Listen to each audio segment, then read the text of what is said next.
After 5 years of trying, I was finally pregnant. I planned the perfect announcement at our favorite restaurant. Instead, my husband said, "I've been cheating on you with your sister." When he later wished for my miscarriage, his smug smile disappeared as I revealed my final card. Hello everyone. Thank you for being here with me today. Before I begin my story, I'd love to know which city you're joining us from. Please feel free to share in the comments. Now, let me take you into this story. Dean and I had been married for 5 years. To anyone looking in from the outside, we were the very definition of a power couple. 2 successful doctors, a beautiful colonial house with a wraparound porch in a quiet suburb, a life that seemed meticulously built on a foundation of mutual respect, shared ambition, and a deep, unwavering love. And for the most part, that perception was true. Our life wasn't a fairy tale, of course. Our careers were incredibly demanding. The hours were brutal. There were weeks when we felt more like ships passing in the night than a husband and wife, one of us dragging in from a grueling 36-hour shift just as the other was rushing out, coffee in hand, for an early morning surgery. More often than I'd like to admit, dinner was cold takeout eaten in a shared, exhausted silence, the unspoken understanding being that we were both too drained for anything more. But we always found our way back to each other. A weekend away, a quiet evening on the porch with a bottle of wine, a simple, knowing glance across a crowded room, those were the moments that recharged us. He was my partner, my confidant, my rock. In the entire 5 years of our marriage, through all the stress and the exhaustion, I had never once entertained a single shred of doubt that I would be spending the rest of my life with him. But there was a quiet ache in the center of our seemingly perfect life, a missing piece in our carefully constructed picture. A baby. When we first exchanged our vows, we were giddy with plans for the future, and starting a family was at the top of that list. We were young, we were healthy, we were deeply in love. It seemed like the most simple and natural next step in our journey. But it just never happened. The first year was a blur of hopeful optimism. Every month was filled with possibility, with secret smiles and shared, knowing looks. Then the second year began, and that bright-eyed optimism started to tarnish, replaced by a quiet, gnawing anxiety. We did what any doctors would do, we turned to science. We saw specialists, the best in the field. We were poked, prodded, and subjected to a battery of tests that were as emotionally draining as they were physically invasive. The verdict was frustratingly inconclusive. Unexplained infertility, they called it. There's no clear reason, they'd say with a practiced, sympathetic smile. Just keep trying. Relax. Relax. It's funny how the one piece of advice everyone gives you is the one thing that's utterly impossible to do. I remember one specific Tuesday night. It was raining, a cold, miserable November evening. I was in the bathroom, staring at yet another stark white pregnancy test with its single, mocking pink line. It felt like the 100th one. I just sank to the floor, the cold towel a shock against my skin, and I broke down. Not loud, dramatic sobs, but the silent, shoulder-shaking kind that come from a place of deep, exhausted defeat. Dean found me there a few minutes later. He didn't speak. He just slid down to the floor behind me, wrapped his strong arms around me, and held me. He absorbed my grief into his own body, his chin resting on the top of my head while I cried it all out. It was after that night that we made a conscious, painful decision. We would stop trying. We would stop letting our lives revolve around ovulation cycles and temperature charts. We would pack away the dream of a baby, tucking it into a corner of our hearts, and focus on what we did have, each other, and our careers. We told ourselves that if it was meant to be, fate would find a way. Letting go was agonizing, but it was also liberating. We poured our energy back into our work, into our relationship, and we found a new rhythm, a new, albeit different, kind of peace. And then, about 2 months ago, the universe decided to play a trick on me. I started waking up feeling off. A strange wave of nausea would roll over me the second my alarm went off, a sour taste in my mouth. For the first few days, I dismissed it. Stress, I reasoned. Something I ate. A stomach bug I must have picked up at the hospital. But after a solid week of the same unwelcome morning greeting, a tiny, flickering spark of hope, a spark I thought had been extinguished years ago, began to glow in the darkness. I was terrified to even acknowledge it. I couldn't bear the thought of that kind of disappointment again. But the feeling persisted. One afternoon, on my way home from a long shift, I found myself pulling into the parking lot of a CVS.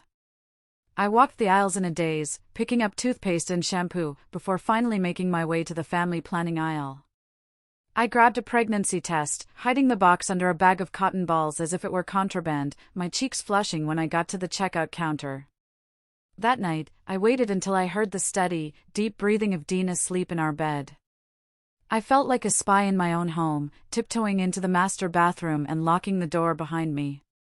My heart was pounding so loudly I was sure it would wake him. My hands were shaking so violently I almost dropped the little plastic stick. I followed the familiar, dreaded instructions, placed the test on the edge of the sink, and set a 3-minute timer on my phone. I couldn't bring myself to watch it. I stared at my own reflection in the mirror, at my pale, anxious face, and waited. It was the longest 3 minutes of my entire life. When my phone buzzed softly on the counter, I squeezed my eyes shut for a second, said a silent prayer, and then looked down. 2 pink lines. Bright, clear, and undeniable. A strangled gasp escaped my lips, my hand flying to my mouth to stifle the sound. It wasn't real. It couldn't be. After all this time, after all the tears, after we had finally, truly given up, it was happening. I slid down the wall to the floor, the same cold tile floor where I had cried so many tears of despair, and this time, I cried tears of pure, unadulterated, overwhelming joy. I was pregnant. We were going to have a baby.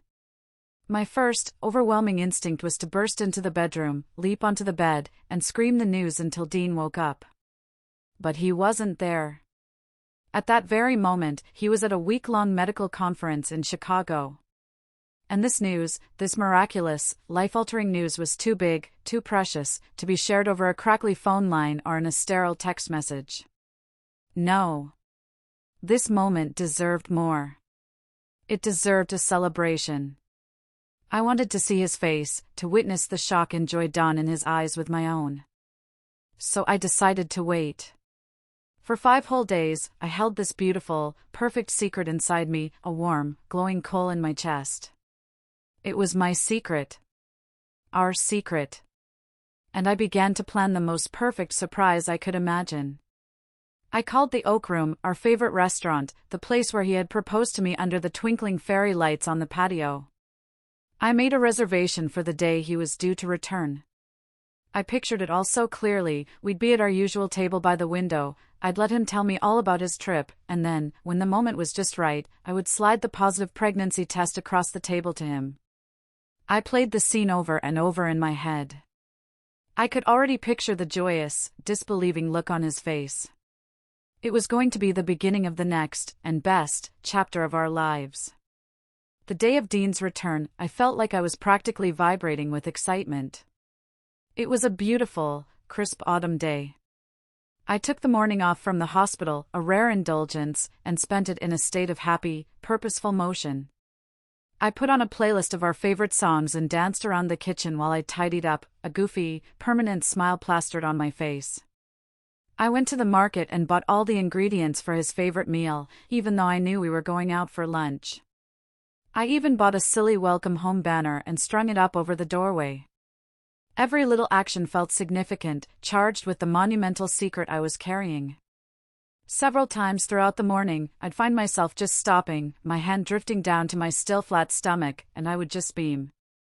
By the time I left for the airport that afternoon, I was practically bursting.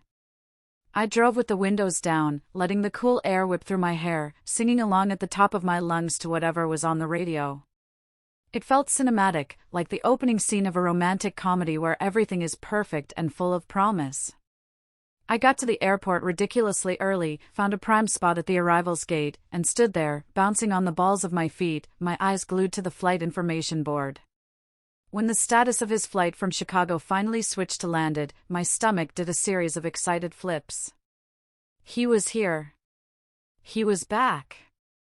I watched the automatic doors swoosh open and closed, scanning the sea of faces pouring out into the terminal.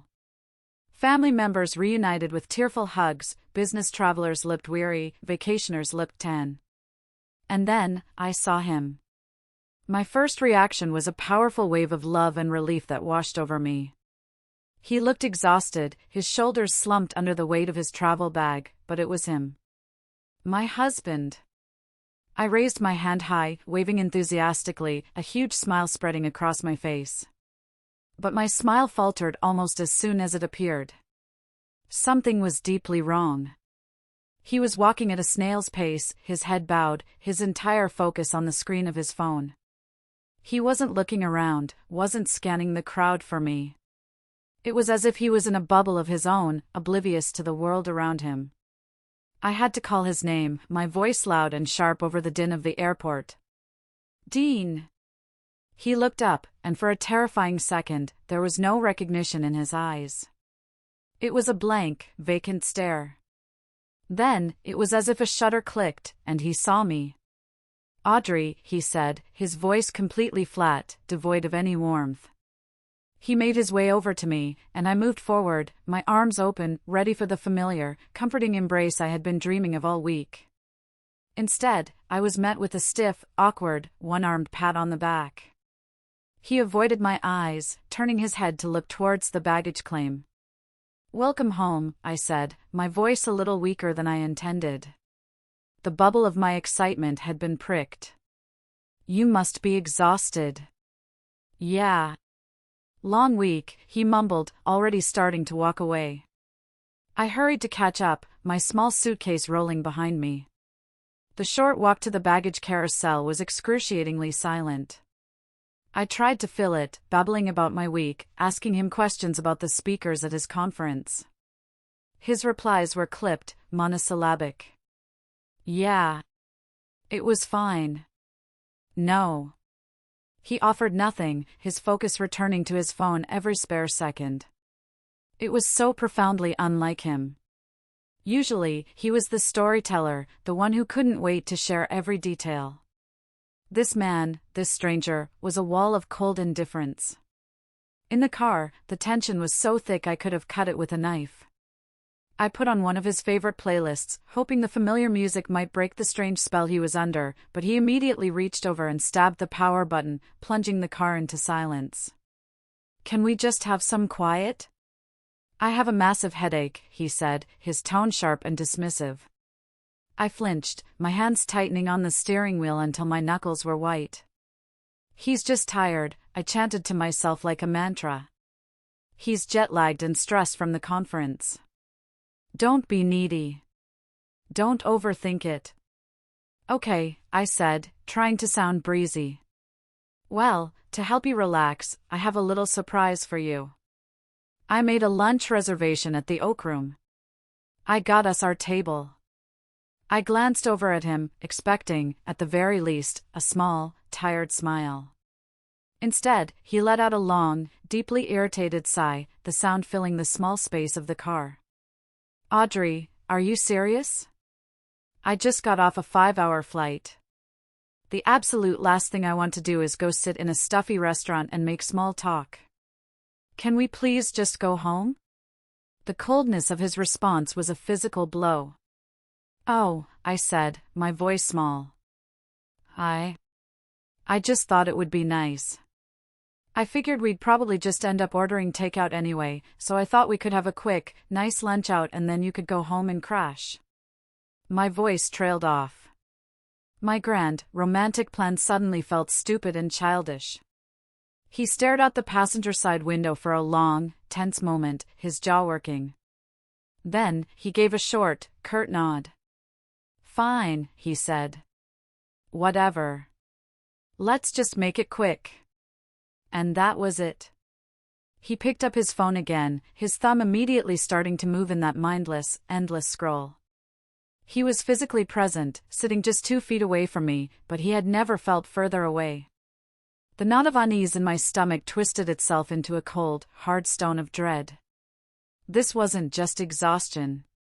This wasn't just stress. Something was terribly, terribly wrong. The 15-minute drive to the Oak Room was the longest, most agonizing 15 minutes of my life. The silence in the car was a living thing, a heavy, suffocating blanket of unspoken words and simmering tension.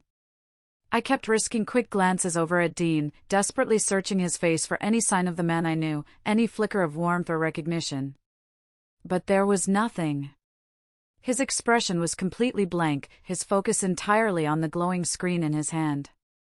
He was a million miles away. When we pulled up to the restaurant, the familiar, charming facade that I had always loved seemed to mock me. The valet took our car, and we walked inside. The hostess, a warm, middle-aged woman named Brenda who had known us for years, greeted us with a beaming smile. "Mr. and Mrs. Hayes. It is so wonderful to see you both. We have your usual table by the window ready for you." Her cheerful welcome felt like a hot poker against my raw nerves. I forced a tight, brittle smile. "Thank you, Brenda. That's lovely." We were led to our booth, the same secluded corner spot where he had gotten down on one knee 6 years ago, a nervous tremor in his voice as he asked me to be his wife. The memory, once so precious, now felt like a ghost, haunting me from a life that suddenly felt like it belonged to someone else. Dean slid into the booth without a word, his gaze fixed on the street outside, his jaw clenched so tightly I could see the muscle jumping. He didn't even seem to register the significance of where we were. The waiter, a young man we knew from previous visits, came over to take our drink order. I asked for sparkling water. Dean just grunted, "Just water." I tried again. One last, desperate attempt to bridge the chasm that had opened up between us. "So," I began, my voice sounding unnaturally high to my own ears. "Did you manage to catch up with Dr. Albright? I know you were really looking forward to hearing his talk on cardiothoracic innovations." Dean finally turned his head to look at me, but his eyes were flat and cold. "It was fine," he said, his voice clipped. "Just fine? I thought you were so excited about that one. You said his research was groundbreaking." "It was boring, Audrey." "Okay," he snapped, his voice suddenly sharp and loud enough to make a woman at the next table glance over. "It was a waste of time. Can we just not talk about work?" His harsh tone was like a slap in the face. I physically recoiled, my cheeks burning with a hot flush of humiliation and hurt. I felt small and stupid. I didn't say another word. I just nodded, picked up my menu, and stared at the words without reading them. We sat in a thick, unbearable silence, the only sound between us the polite clinking of silverware from the other diners who were, I imagined, enjoying their own happy, normal lunches. I picked at a piece of bread from the basket, my appetite having completely vanished. The beautiful, joyful news I was carrying, the secret that had made me feel like I was glowing from the inside out all week, now felt like a heavy, indigestible stone in my chest. The perfect moment I had so carefully planned had curdled into this awkward, painful, humiliating ordeal. I kept trying to rationalize it, to find an excuse for his behavior. He's just exhausted. He's stressed. Maybe something bad happened at the conference. Maybe he's worried about a patient. But as I watched him, sitting there across from me like a complete and utter stranger, I knew in my gut that it was something more. I thought back to the past few weeks, to the subtle but persistent shift in his behavior. The way he had started working later, the way he would guard his phone, the growing emotional distance. I had explained it all away as the usual stress that came with our demanding jobs. We were both doctors. We both had periods where the pressures of work left us drained and distant. I had assumed this was just another one of those times. I had been so naive. I had been so wrong. Our food arrived. The waiter placed our plates down with a cheerful, "Enjoy your meal," that sounded like a cruel joke. Dean stared down at his steak as if he had never seen one before. He picked up his fork and knife and cut off one small piece, chewed it slowly, and then put his utensils down. I pushed my Caesar salad around my plate, the thought of eating making me feel ill. Still, a stubborn, desperate part of me clung to the fantasy that my news could fix this.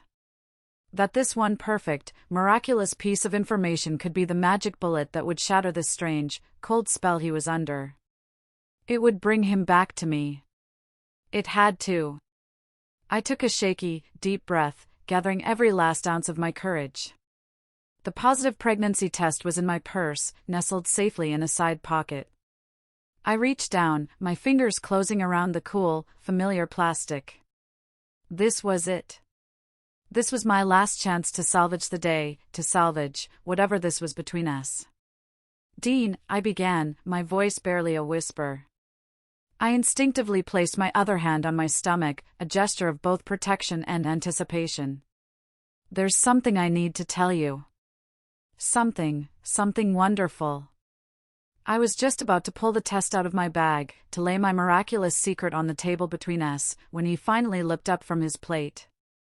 He met my eyes for the first time since we had arrived at the restaurant, and his gaze was so empty, so completely devoid of any emotion, that it sent a shiver of pure ice down my spine.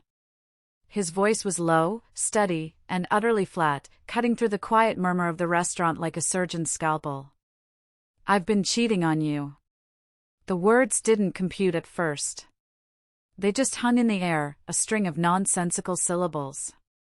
My brain, so focused on the happy script I had written, couldn't process this sudden, violent deviation. I thought I had misheard him over the clinking of dishes. I let out a short, tight, nervous laugh. What?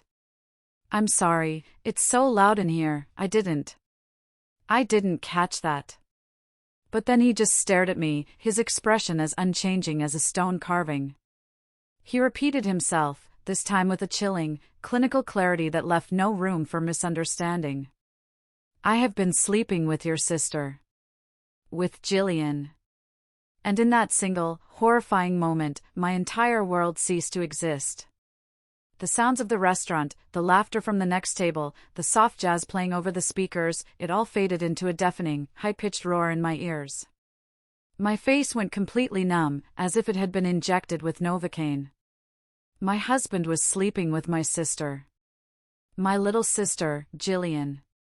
The person I had taught to ride a bike, the person I had helped with her homework, my maid of honor. The two people I loved and trusted most in the entire world.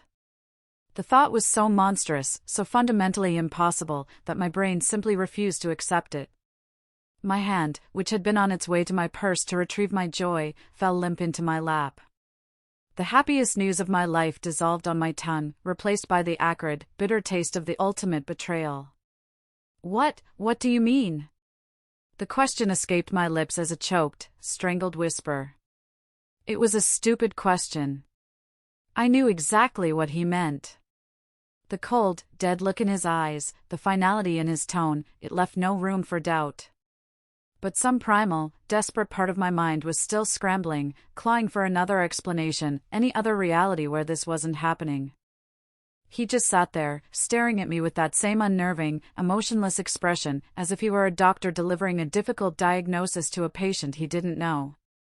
He showed no remorse, no guilt, not even a flicker of sadness for the world he had just detonated. It was like a complete stranger was wearing my husband's face. He began to explain, his voice calm and matter-of-fact, how it had all started a few months ago. After Jillian had gone through that messy breakup with her last boyfriend, Mark. My mind, in a state of shock, flashed back through the events of the past few months, recontextualizing everything through this horrific new lens. I remembered those weeks vividly. Jillian, showing up at our house at all hours, her eyes puffy and red from crying, usually with a bottle of cheap wine in her hand. I had welcomed her with open arms, of course. She was my sister. I made her tea, cooked her favorite comfort foods, and let her cry on my shoulder for hours while she talked trash about Mark. I had told her she could stay with us as long as she needed to get back on her feet. I thought I was being a good, supportive older sister. I thought my husband and I were providing her a safe harbor to heal. But all along, right under my own roof, something else had been happening. Something twisted, ugly, and unforgivable. "You and Jillian have always been so friendly," I stammered, my mind still grasping for straws, for anything that made sense. "I always thought it was so nice that you got along so well. I was happy we were all so close as a family." "We got along very well," he said, and the simple, innocuous statement was now loaded with a grotesque, sordid meaning that made my stomach heave. I suddenly couldn't breathe. The air in the cozy, romantic restaurant felt thick and heavy, like smoke. I felt the phantom sensation of hundreds of eyes on us, even though I knew no one was paying us any attention. The beautifully papered walls seemed to be closing in, suffocating me. I couldn't listen to another word. I couldn't bear to hear another detail of my own destruction. "Stop," I said, my voice surprisingly firm as I held up a hand. "Just stop talking." The persistent, low-grade nausea that had been my constant companion for weeks, the very symptom of the miracle growing inside me, suddenly surged with a violent intensity, hot and acidic, up my throat. I felt a very real, very urgent need to be sick, right there in our special booth, in this place of happy memories that was now tainted and ruined forever. I had to get out of there. Now. Without another word, without another look at the man who had just destroyed my life, I grabbed my keys and my purse from the seat beside me. I slid out of the booth and stood up so abruptly that my chair scraped loudly against the polished hardwood floor, the sound echoing in the suddenly quiet restaurant. I didn't care that we were in the middle of a crowded room. I didn't care that people were now definitely watching. I just had to escape the suffocating presence of him. "Audrey, where are you going?" "Audrey." Dean's voice followed me as I made a beeline for the exit, but it sounded distant and distorted, as if it were coming from the end of a long tunnel. I pushed the heavy, ornate wooden door open and stumbled out into the shockingly bright afternoon sun, gasping for fresh air like a drowning person. I fumbled in my purse for my car keys, my hands shaking so uncontrollably that it took me 3 tries to fit the key into the car door lock. Once I was safely inside, I just sat there for a moment, my forehead pressed against the cool plastic of the steering wheel, my body trembling. I tried to make sense of the last 10 minutes, to process the information, but it was impossible. It felt like a surreal, waking nightmare. Then, my phone, which I had tossed onto the passenger seat, began to ring, its screen lighting up with his name. I stared at it, a fresh wave of rage washing over me. I ignored it. It rang again. And again. On the 4th ring, I snatched it up, my anger momentarily eclipsing my all-consuming grief. "What?" I screamed into the phone, my voice raw and broken. It wasn't an apology. It wasn't a desperate, tearful plea for forgiveness. It was his voice, laced with a cold, impatient annoyance, scolding me. "What the hell is wrong with you, Audrey? You can't just run out of a restaurant like that and leave me with the bill. You're making a scene in front of everybody." A bizarre sound, something between a hysterical sob and a bitter laugh, escaped my lips. He was worried about the bill. He was worried about what other people thought. My entire world had just been systematically dismantled, my heart ripped out of my chest, and he was worried about appearances. The sheer, staggering selfishness of it was breathtaking. "Get an Uber," I spat into the phone, my voice dripping with a venom I didn't even know I was capable of. "And leave me the hell alone." I jabbed the end call button and threw the phone onto the passenger seat as if it were on fire. I could barely see the road through the thick, hot blur of tears that were now streaming down my face as I peeled out of the parking lot. My mind was a chaotic whirlwind of betrayal and pain, replaying his words over and over and over again. "I have been sleeping with your sister." The sentence was a dagger, twisting deeper into my heart with every beat. I didn't know where I was going, I was just driving, my foot heavy on the accelerator, trying desperately to outrun a truth that was already inside me, poisoning everything. When I finally, somehow, pulled into our driveway, the house looked utterly alien. The familiar gray siding, the cheerful yellow door, the neatly trimmed hedges, it no longer felt like my home, my sanctuary. It felt like a crime scene, and I was being forced to return to it. I stumbled out of the car, leaving it unlocked in my haste, and fumbled with the house key. I got inside, slammed the door behind me, and shot the deadbolt home, as if that could somehow keep the horror out. I went straight upstairs to our bedroom. Our bedroom. The thought alone was enough to make me gag. The scent of his cologne lingered in the air, a phantom presence that was both familiar and repulsive. I collapsed onto the bed, the very bed we had shared for 5 years, where we had loved, and dreamed, and conceived our child, and the carefully constructed dam of my composure finally, catastrophically, broke. I cried until I couldn't breathe, until my throat was raw and my body felt like a hollowed-out shell. It wasn't a quiet, dignified crying. It was a deep, guttural, animalistic sobbing that came from a place of pain so profound I didn't know a human could contain it. My husband. My sister. How could they? How could they do this to me? The betrayal was so absolute, so complete, it felt like it was physically tearing me apart from the inside out. I buried my face in a pillow to muffle the sounds, my body racked with violent, uncontrollable shudders. At some point, lost in the fog of my grief, I must have heard him come home. I registered the sound of the front door opening and closing, the sound of his heavy footsteps on the hardwood floors downstairs. Then, he was at our bedroom door, knocking softly. "Audrey? Honey, let me in. We need to talk about this." The sound of his voice, trying to be gentle, trying to be reasonable, sent a fresh wave of revulsion through me. I didn't answer. I couldn't bear to look at his face. I couldn't bear to listen to any more of his lies, his pathetic excuses, his attempts to manage the fallout of his own disgusting choices. I just pulled the thick duvet tighter over my head, curling into a tight fetal position as if it could protect me from him, from the truth. He knocked a few more times, his voice growing more insistent, more annoyed. "Audrey, come on, don't be childish. Open the door." Eventually, he must have given up. The house fell silent once more, and I cried myself into a deep, dark, blessedly empty sleep. When I woke up, the room was pitch black. I blinked, disoriented, my head pounding with a dull, throbbing ache. The glowing red numbers on the nightstand clock read 12:32 a.m.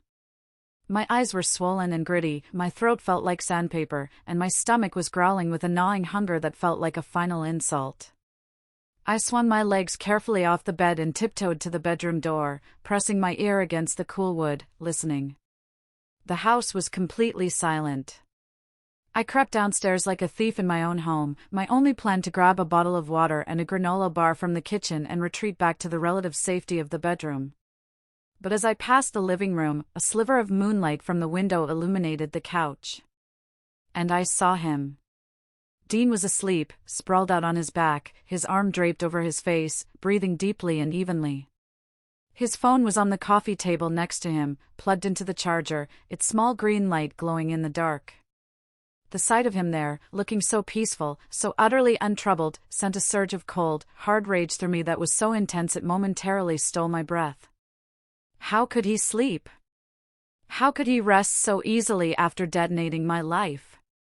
I stood there in the darkness, just watching him, my fists clenched so tightly at my sides that my nails dug into my palms. And then, my gaze shifted from his sleeping form to the small, glowing rectangle on the coffee table. His phone. I had never, not once, in 5 years of marriage, looked through his phone. I trusted him. Implicitly. Completely. The very idea of violating his privacy would have felt deeply wrong, a betrayal in its own right. But tonight, trust was a burnt-out, smoking ruin. And I needed to know. I needed to see the full extent of the wreckage. My heart hammered against my ribs like a trapped bird as I crossed the room with silent, measured steps. I picked up the phone. It felt heavy in my hand, like a weapon. My fingers trembled as I swiped the screen open. He hadn't even bothered to change the passcode. It was still our anniversary, 0814. The sheer arrogance of it, the absolute, unshakable confidence that I would never, ever have a reason to be suspicious of him, made me feel like the world's biggest fool. How could I have been so stupid? So blind? I opened his text messages, my finger hovering over Jillian's name and her smiling profile picture. I dreaded what I would find, but I couldn't stop myself. I had to know everything. And there it was. A secret history of my own personal horror story, spelled out in blue and gray text bubbles. Months and months of it. It was so much worse, so much more sordid than I could have ever possibly imagined. It wasn't just logistical texts about meeting up. It was a whole secret relationship, filled with inside jokes, pet names, and declarations of affection. And the pictures. God, the pictures. Dozens of them. Laughing selfies of them tangled together in the sterile sheets of a hotel bed, pictures of my own sister wearing nothing but one of Dean's button-down dress shirts and a smirk, images so explicit they made me feel physically ill, a profound sense of violation washing over me. They had planned their secret trysts with a chilling, casual efficiency right under my nose. Her shift ends at 7, I can be at the Marriott on 5th by 8, one of his messages read. Can't wait to see you. Jillian's reply, counting down the minutes. I'll bring the wine. But it was the text from Jillian that truly shattered the last remaining pieces of my heart into dust. In one, she wrote about the thrill of it all, the adrenaline rush of their deception. It's so much hotter knowing we have to be quiet so she doesn't hear us downstairs when she's asleep, she had typed, followed by a string of winking emojis. In another, sent after what I now realized was a family dinner at our house, she wrote, the sex is better because it's forbidden. Sneaking around behind her back makes it so much more exciting. You were so tense tonight trying not to look at me, I loved it. My own sister. The person I had grown up with, shared every childhood secret with, trusted with my entire life. She hadn't just betrayed me, she had reveled in it. She had gotten a sick, perverse thrill out of destroying my marriage, out of humiliating me in my own home. With shaking hands, I pulled out my own phone from my robe pocket. I started taking pictures of their messages, of their photos, my camera flashed a series of silent, damning explosions in the darkroom. I documented every single sordid detail. I needed proof. I needed evidence for the long, hard war that I knew was just beginning. Each flash of the camera felt like another nail being hammered into the coffin of the life I once knew and the man I thought I had married. Once I had photographed every last incriminating message and photo, a strange and sudden calm settled over me. It was a chilling, unnatural peace, the kind that comes after a devastating storm has passed, leaving nothing but wreckage in its wake. The hysterical grief, the disbelieving shock, the blind rage, it was all gone, burned out and replaced by an icy, diamond-hard certainty. There was no more confusion, no more desperate, pathetic hope for a misunderstanding. There was only the cold, hard, ugly truth, displayed in glowing pixels on my phone screen. I carefully placed Dean's phone back on the coffee table, plugging the charger back in, setting it exactly where I had found it. I looked at him one last time, this man who was now a complete and utter stranger to me, sleeping soundly while the entire foundation of our life smoldered around him. And in that moment, I felt absolutely nothing. No love, no hate, just a profound and empty disgust. He was a void. I turned and went back upstairs, my movements quiet, deliberate, and methodical. I didn't turn on any lights, navigating the familiar layout of my home by the faint moonlight filtering through the windows. I walked into our walk-in closet, and the combined scent of my perfume and his cologne, a smell that had once been the scent of home and comfort, now smelled like lies and decay. I pulled down a large, black suitcase from the top shelf. My movements were mechanical and detached, as if I were watching myself from a great distance, a character in a sad movie. I started packing. I didn't cry. I didn't throw things. I just folded. Sweaters, jeans, blouses, work scrubs. I went into the bathroom and swept all of my toiletries, my face creams, my makeup, my toothbrush, into a dop kit with one efficient motion. My eyes landed on the large bottle of prenatal vitamins sitting on the marble countertop next to the sink. My hand paused for a fraction of a second, and a single, hot tear escaped and rolled down my cheek. I wiped it away angrily with the back of my hand. I would not cry for him again. I grabbed the bottle and threw it into the bag. This wasn't just about me anymore. I wasn't just leaving for myself. I was leaving for my baby. I could not raise my child in this toxic house of lies. I would not raise this baby with an unfaithful, deceitful man who had so thoroughly and casually shattered my trust. I zipped the suitcase shut. The sound was like a gunshot in the silent house. I froze, listening, half expecting to hear Dean stirring downstairs, but there was no sound. I took one final look around the bedroom, the room where we had built a life together, where we had loved each other, where our miraculous, long-awaited baby had been conceived. It all felt like it had happened a lifetime ago, to two entirely different people. I carried my bags downstairs, my steps silent on the thick carpet of the stairs. I stopped in the kitchen and, on a notepad by the phone, I scribbled a short, simple note. It just said, "I know everything. Don't contact me." I pulled my wedding ring off my finger. It slid off easily. I didn't want the dramatic satisfaction of throwing it at him. Instead, I placed it carefully on the counter, right next to the note. A small, silent, symbolic gesture that this part of my life was well and truly over. The drive to my parents' house was a complete blur.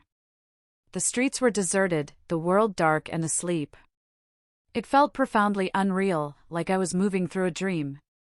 My mind, which had been a chaotic storm of emotion just hours before, was eerily quiet. I wasn't crying anymore. I was just driving, my entire focus on the single, simple task of putting as much physical distance as possible between myself and that house. My parents lived in the next town over, about a 40-minute drive away. When I finally pulled up to their familiar, cozy little house, all the lights were off. It was almost 2 o'clock in the morning. For a moment, parked at the curb, I hesitated. A fresh wave of shame and failure washed over me. What was I doing, showing up on their doorstep in the middle of the night like a teenager? What was I going to tell them? But the alternative, going back to that house, to him, was unthinkable. I had nowhere else to go. I took a deep breath, got out of the car, and walked up the stone pathway to the front door. I rang the doorbell, the chime echoing loudly in the quiet night. A few moments later, the porch light flickered on, and the door creaked open. My dad stood there in his old, worn-out bathrobe, blinking in the sudden light, his hair a mess from sleep. His confused expression quickly morphed into one of deep, immediate concern when he saw my face, my suitcase standing next to me on the welcome mat. "Audrey? Honey, what's wrong? My God, what happened?" My mom appeared behind him, clutching the front of her own robe, her face a mask of worry. The moment I saw her kind, loving face, the icy composure I had so carefully maintained for the last hour shattered into a million pieces. Can I stay here for a while?" I asked, my voice finally breaking on a sob. My mom didn't hesitate for a second. She rushed forward, pushing past my dad, and wrapped her arms around me in a fierce, protective hug. "Of course, sweetheart. Of course you can. Come inside, get out of the cold." They didn't ask me any more questions that night. My dad carried my heavy suitcase inside as if it weighed nothing, and my mom led me to the guest room, the same room I had grown up in, with its familiar floral wallpaper and old oak dresser. She pulled back the covers, fluffed the pillows, and tucked me into bed like I was a little girl again, just as she had done 1,000 times before. And for the first time in what felt like an eternity, huddled under the weight of her old handmade quilt, I felt a tiny, fragile sliver of safety. The next morning, I woke up to the comforting, familiar smell of coffee brewing and bacon sizzling in a pan. For one blissful, disoriented second, everything felt normal, like I was a teenager again on a Saturday morning. And then, the crushing weight of the previous day's events came crashing back down on me, stealing my breath. I laid in bed, staring at the familiar cracks in the ceiling, and a fresh wave of tears began to stream down my face. I finally managed to pull myself out of bed and made my way to the kitchen. My parents were sitting at the small kitchen table, mugs of coffee in their hands, their faces etched with worry. They had clearly been waiting for me. They didn't push, they didn't pry. They just waited. My mom got up, poured me a cup of coffee, and placed it in front of me with a gentle, "Here, honey. Drink this." And then, over that cup of coffee, with my dad's hand resting reassuringly on my shoulder, I told them everything. I started at the beginning, with the miraculous, positive pregnancy test. I told them about the secret I had been keeping, about the perfect surprise I had planned for Dean. My mom's eyes filled with happy tears at this news. Then, my voice started to tremble as I recounted Dean's cold, strange homecoming, the tense lunch at the Oak Room, and his brutal, matter-of-fact confession. Finally, with my voice dropping to a near whisper, I told them the worst part. I told them it was with Jillian.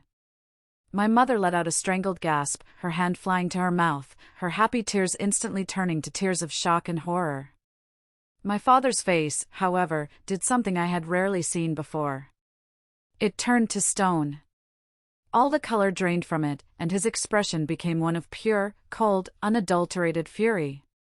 He just sat there, his knuckles turning white as he gripped his coffee mug, his jaw clenched so tightly it looked like it might crack.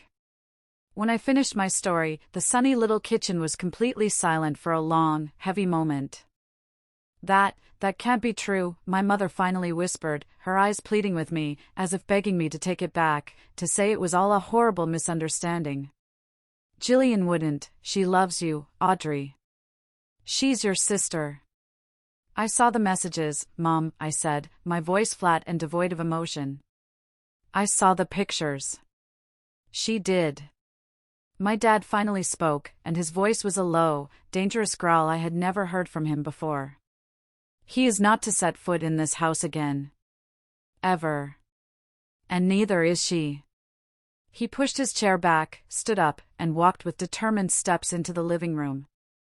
I heard him pick up the phone. A moment later, I heard him dial Jillian's number. The conversation was brutally short. I could only hear his side of it, each word delivered like a hammer blow. "Don't bother denying it. No, I don't want to hear your pathetic excuses. You have broken your mother's heart, do you understand that? You are no longer welcome in this house. Don't call us again." He hung up the phone with a decisive, final click. And just like that, my sister was excised from their lives. The days that followed were a surreal blur of grief, anger, and legal logistics. My parents were my fierce protectors, creating a buffer between me and the outside world. They fielded the incessant, frantic calls from Dean, with my dad telling him firmly and repeatedly that I did not want to speak to him and that if he tried to come to the house, he would call the police. My first and most important call was to a divorce lawyer, a sharp, no-nonsense woman my college friend had recommended. Sitting in her office, laying out the ugly facts of my situation, I felt, for the first time, like I was taking back a tiny sliver of control over my own life. What truly shocked me, however, was the reaction from Dean's family. A couple of days after I had left, I got a call from an unknown number. I almost didn't answer, but something told me I should. It was his mother, Carol. The moment she heard my voice, she burst into tears. "Audrey, oh, Audrey, I am so sorry," she sobbed into the phone. "We just found out. Dean finally told us, well, he told us his twisted, self-serving version of it, but we knew there had to be more to the story. We knew you would never just leave. What he has done is monstrous. It's unforgivable. That is not the son we raised." It turned out, Dean had tried to sell them the same pathetic story he had tried on me, that I was the cold, career-obsessed wife who had emotionally abandoned him, pushing him into the oh-so-willing arms of my sister. But his parents knew him, and more importantly, they knew me. They hadn't bought his lies for a single second. His father, Tom, got on the phone, his voice heavy with shame and disappointment. "We are on your side, Audrey," he said, his voice firm and unwavering. 100%. You are our daughter-in-law, and in our hearts, you will always be our daughter. That doesn't change just because our son has behaved like a complete and utter fool. As for Jillian, we want you to know that we will never, ever accept that woman as part of this family. Dean has made his bed, and now he is going to have to lie in it. Alone. Their unwavering support was a healing balm on my raw, wounded soul. In a world that had been completely turned upside down, their loyalty was an unexpected and desperately needed anchor. They called me every single day to check on me. They were furious with Dean, not just for the affair itself, but for the calculated cruelty of his choice. He hadn't just cheated, he had cheated with my sister, an act so profoundly destructive it was like setting off a nuclear bomb in the center of our two families. They saw the betrayal for exactly what it was, a complete and utter moral failing. And they were not going to stand for it. For 2 weeks, I lived in the strange, suspended reality of my childhood bedroom. It felt like I was in a cocoon, insulated from the world by the fierce, protective love of my parents. I went through the motions of daily life in a fog. I had long, productive meetings with my lawyer, a sharp and compassionate woman named Margaret, who was already drawing up the initial divorce papers. I tried to eat healthy, forcing down salads and grilled chicken for the baby's sake, even when my stomach was in knots. I mostly avoided looking at my phone, which had become a source of constant stress, still being bombarded with texts from both Dean and Jillian. Their messages were a chaotic mix of desperate, pleading apologies and sudden, sharp bursts of angry accusation. I didn't reply to a single one. There was nothing left to say. But there was one piece of unfinished business, one conversation that I knew I couldn't avoid. My baby. This innocent little life that was now caught in the crossfire of this catastrophic mess. As much as I despised him, as much as the very thought of him made my skin crawl, Dean was the father. And he had a right to know. Margaret, my lawyer, agreed. It was better for me, legally and emotionally, to be the one to tell him now, on my own terms, before he could find out some other way. I agreed to meet him, but I set the terms. It had to be in a public, neutral location. No restaurants, no parks, no places with memories. We settled on a sterile, impersonal coffee shop chain, one of those places with bland corporate art and uncomfortable chairs, located halfway between my parents' house and our old home. I got there 15 minutes early, chose a small, isolated table in the back corner, and ordered a decaf coffee I had no intention of drinking. I needed that table as a shield. When he walked in, my heart gave a painful, involuntary lurch. He looked awful. He had lost a noticeable amount of weight, and there were dark, bruised-looking circles under his eyes. His usually immaculate posture was gone, he was slumped and looked diminished. A small, ugly, petty part of me felt a grim satisfaction in seeing him suffer. He spotted me and walked over, his eyes pleading. "Audrey, please," he began before he had even sat down. "Just give me 5 minutes. Just talk to me. I know we can fix this. I love you." I held up a hand, a gesture that was both a shield and a stop sign. "I'm not here to talk about us, Dean," I said, my voice colder and steadier than I felt. "There is no us anymore. That's over. I'm here to tell you something that you have a right to know." He sat down, looking confused and deflated. I took a steadying breath, placed my hands on the table to stop them from shaking, and looked him directly in the eye. "I'm pregnant." I had spent days steeling myself for this moment, running through every possible reaction in my head. Shock. Disbelief. Confusion. Maybe even a flicker of regret, a flash of sadness for the family he had just thrown away. What I was not prepared for, what I could never have imagined in a million years, was the cruel, ugly, contemptuous sneer that slowly spread across his face. He let out a short, sharp, incredulous laugh. "Are you serious?" he said, his voice dripping with a disdain that was like acid. "You're pregnant? And you're choosing to tell me this now? What is this, Audrey? Are you trying to baby trap me? Is this some pathetic, last-ditch attempt to make me stay now that you know I'm actually happy with Jillian?" The accusation was so vile, so completely divorced from reality, it literally knocked the air out of my lungs. I just stared at him, my mouth half open, completely speechless. He saw my shock as a sign of weakness and pressed his advantage, his words becoming even more venomous. This is just perfect, he sneered, leaning across the table.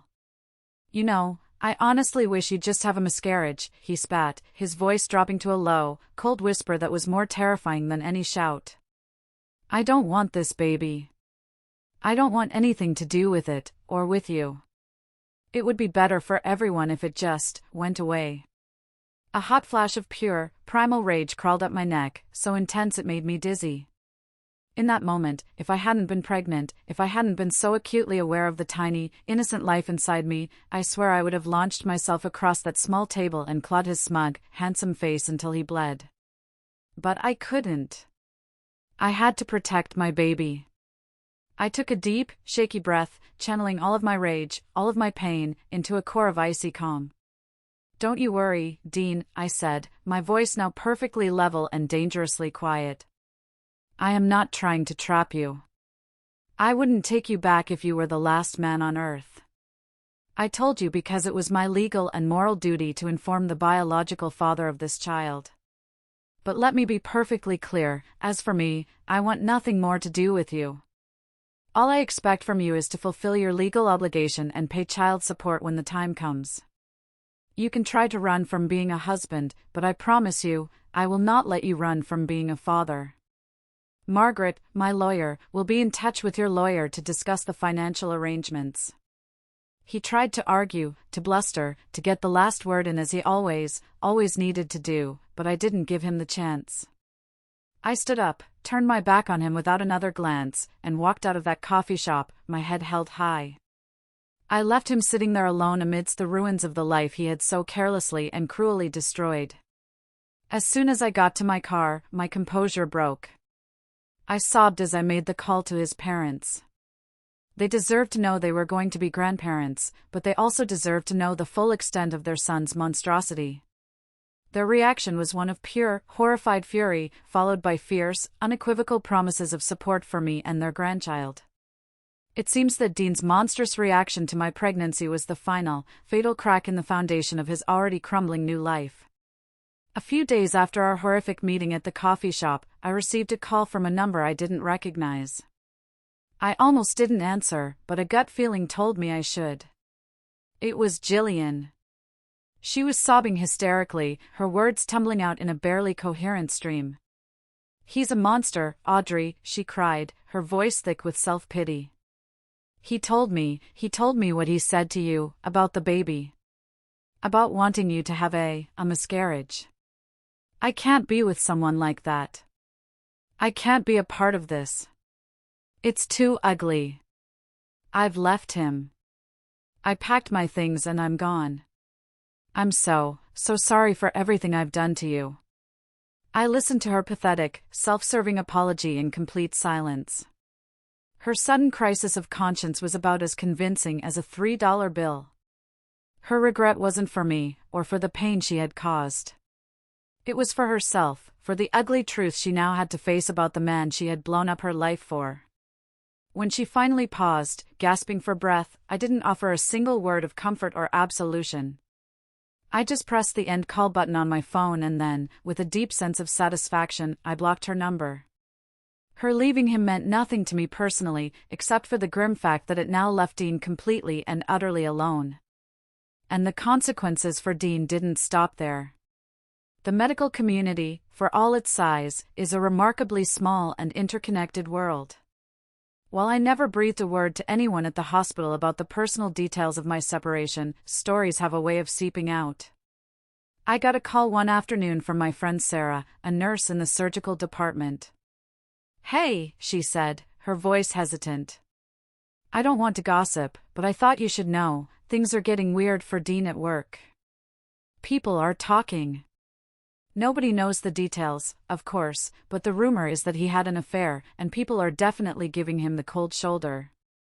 The man who used to hold court in the doctor's lounge now eats his lunch alone. He was becoming a pariah. His professional reputation, which he valued above all else, was being tarnished. He was a brilliant doctor, no one could deny that, but he had revealed himself to be a deeply flawed and cruel man, and people have long memories for that kind of moral failing. His entire world, the one he had been so confident in, was crumbling around him. Jillian, his exciting new prize, was gone. His family, his financial and emotional safety net, had turned their backs on him completely. His colleagues, the source of his professional pride, were shunning him. And suddenly, faced with the cold, hard, lonely consequences of his own actions, he conveniently decided that he wanted to be a father after all. The texts started again, but this time they had a desperate, cloying new tone. The anger and accusations were gone, replaced by a pathetic attempt at remorse. "I've made a terrible mistake, Audrey. I wasn't thinking clearly. I was just so hurt and confused. Our child deserves to have a stable family. We can work through this, I know we can. For the baby's sake. I want to be there for you. I want to be a part of my child's life. Please let me in." I laughed out loud, a short, bitter sound, when I read them. The transparency of his manipulation was almost insulting. He didn't give a damn about the baby, he cared about himself. He was lonely, he was humiliated, and he saw me and our unborn child as his lifeboat, a way to claw his way back to some semblance of the comfortable, respected life he had so arrogantly thrown away. I ignored the texts, but then he started calling, leaving long, rambling voicemails. I finally answered one day, my patience worn thin, intending only to tell him, once and for all, to direct all future communication through his lawyer. "Audrey, thank God," he said, his voice thick with a fake-sounding relief. "I was so worried you wouldn't pick up. Listen, I've been doing a lot of thinking, and you were right. I need to step up. I want to be the man you deserve. I want to come to your next ultrasound with you. I want to build a stable, loving environment for our baby." "A stable environment?" I scoffed, unable to help myself. "You mean the one you detonated when you decided to sleep with my sister?" "No, thank you, Dean. That ship has sailed, been torpedoed, and is now resting at the bottom of the ocean." His tone shifted on a dime, from desperate and pleading to sharp and nasty. The real Dean was back. "You can't do this, Audrey. You can't just cut me out. You have no right to keep my child from me. What kind of mother are you, being so selfish and vindictive? You are a bad mother already. You're going to ruin this child's life because you won't let me play happy family now that I've made one stupid mistake." One stupid mistake. That's all it was to him. Years of lies, a profound, soul-crushing betrayal that had shattered two families, just one silly, stupid mistake. "You're unbelievable," I said, my voice dangerously calm. "Goodbye, Dean." I hung up before he could reply, but his words echoed in my ears. He had even gone so far as to threaten that he would make sure our child grew up hating me for breaking up our family.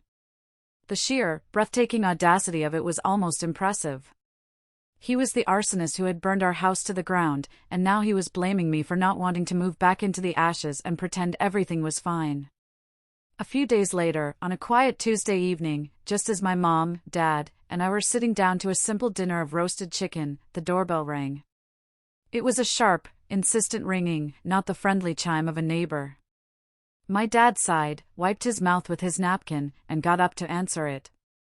I heard the sound of the front door opening, and then I heard Dean's voice, loud, demanding, and utterly unwelcome.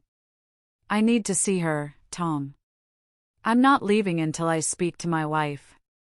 My dad's voice was low and firm. "She is not your wife anymore, Dean. And you are not welcome here. I suggest you leave now." There was a sound of a scuffle, and then, to my horror, Dean pushed past my father and strode into the dining room as if he owned the place. His eyes were wild and bloodshot, and he looked like he hadn't slept in days. "We need to talk, Audrey," he announced, his voice booming in the quiet room, completely ignoring my shocked parents. I slowly placed my fork down on my plate and looked at him, my heart starting to pound with a mixture of fear and anger. "There is nothing to talk about, Dean," I said, my voice shaking slightly. "You need to leave. Now."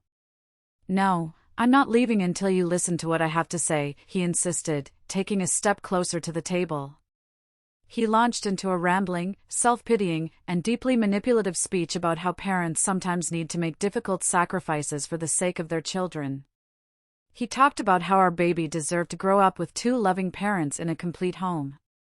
It was a pathetic, transparent performance, and I wasn't buying a single word of it.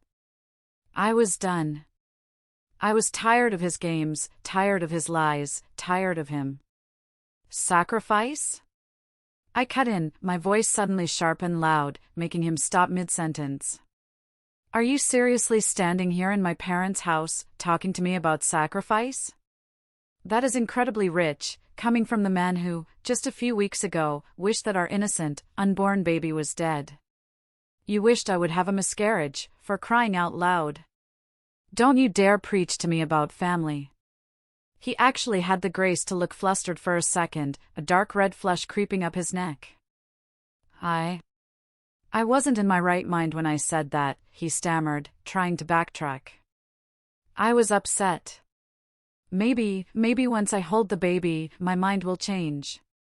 There is zero chance of you ever holding this baby if I have anything to say about it, I said flatly. You slept with my sister. We are never, ever getting back together. Do you understand me? This is over. No amount of your pleading or your pathetic guilt-tripping is ever going to change that. Seeing that his noble, sacrificial father routine had failed spectacularly, he switched tactics. He decided to go on the attack, to turn this whole mess around and make it my fault. Well, maybe if you hadn't been so cold and distant, this never would have happened in the first place, he shouted, his voice rising as he pointed an accusing finger at me across the table. You stopped showing me any real affection for months. You were always busy with work, always tired, always stressed. I expected you to slow down your career, to focus on our home after we got married, but you never did.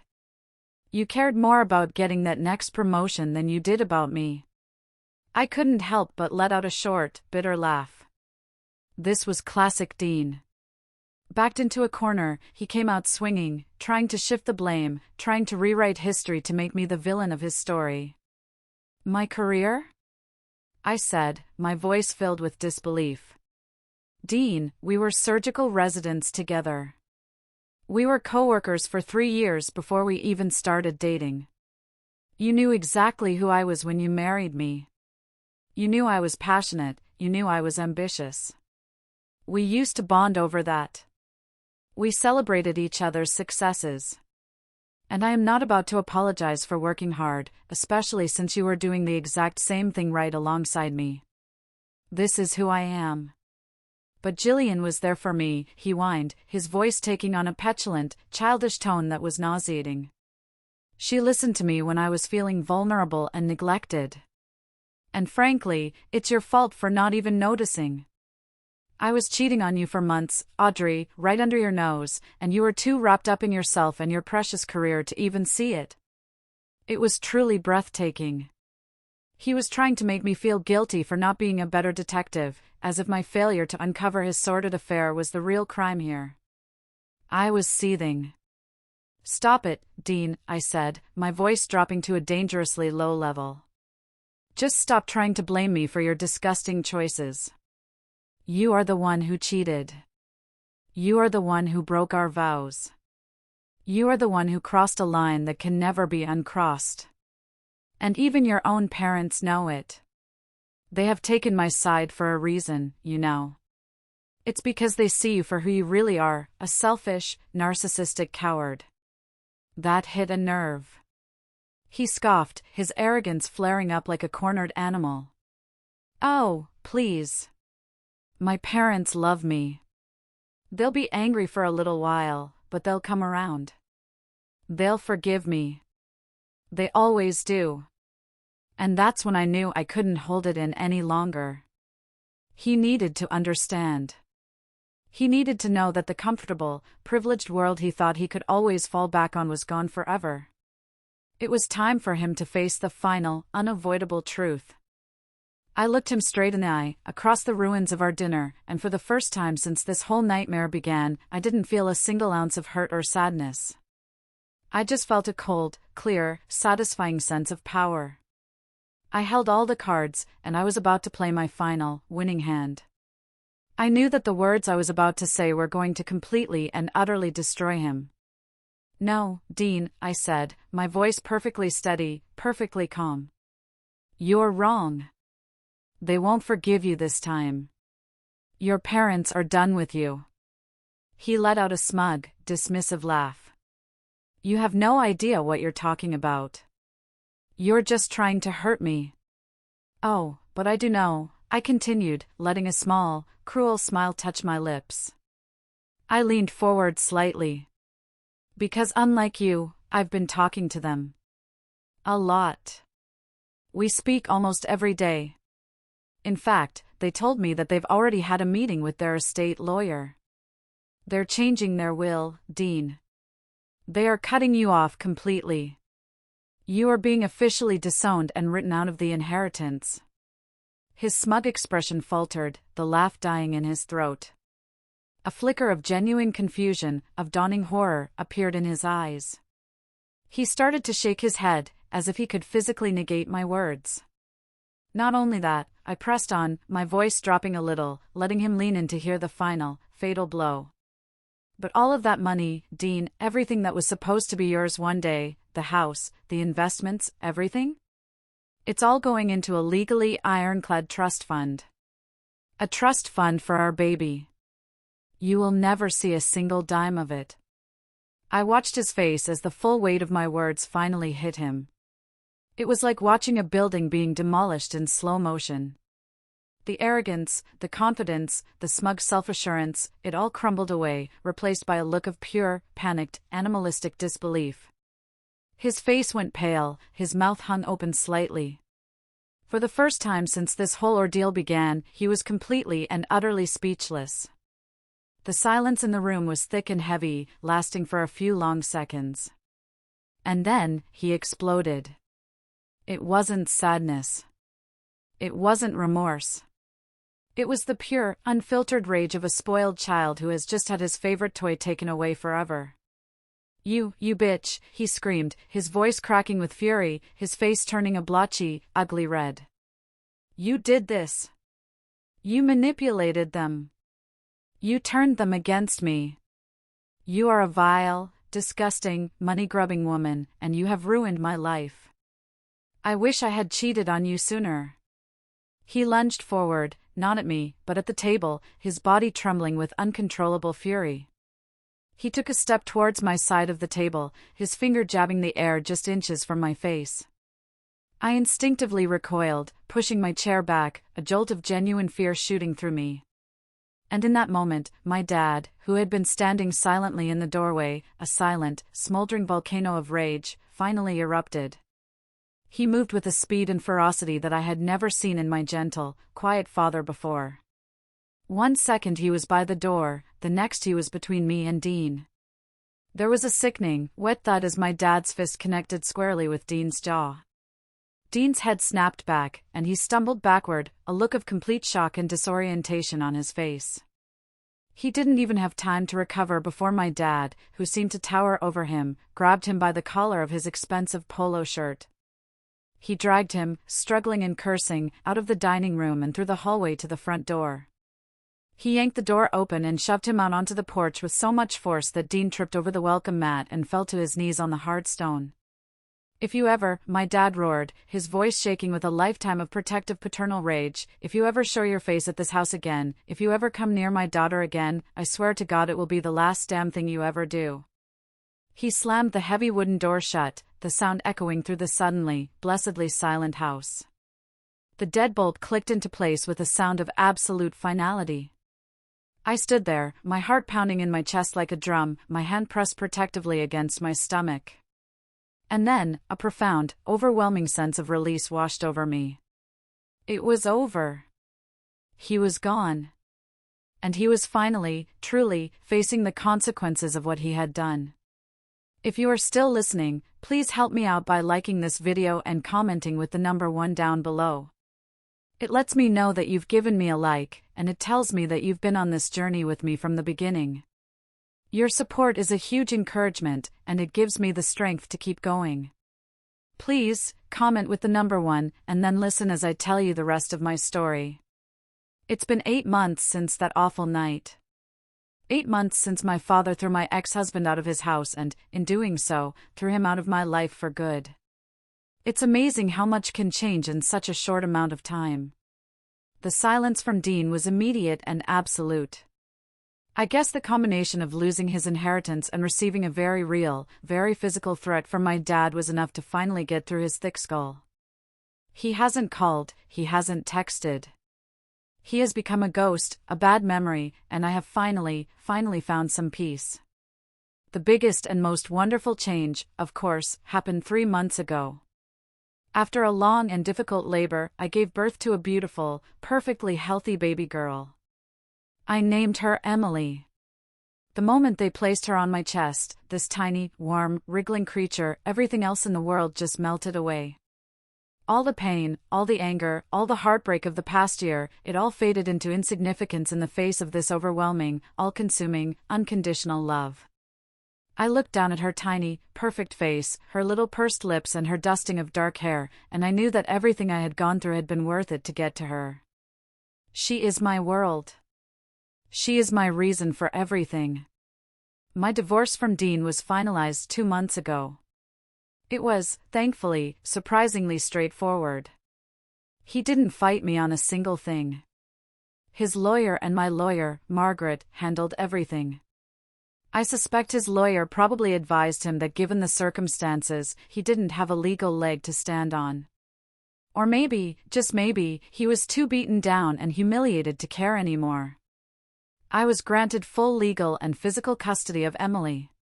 He is required to send a substantial child support payment every month, and thanks to the mountain of evidence I had collected on my phone that night, he also ended up paying a hefty alimony due to his documented infidelity.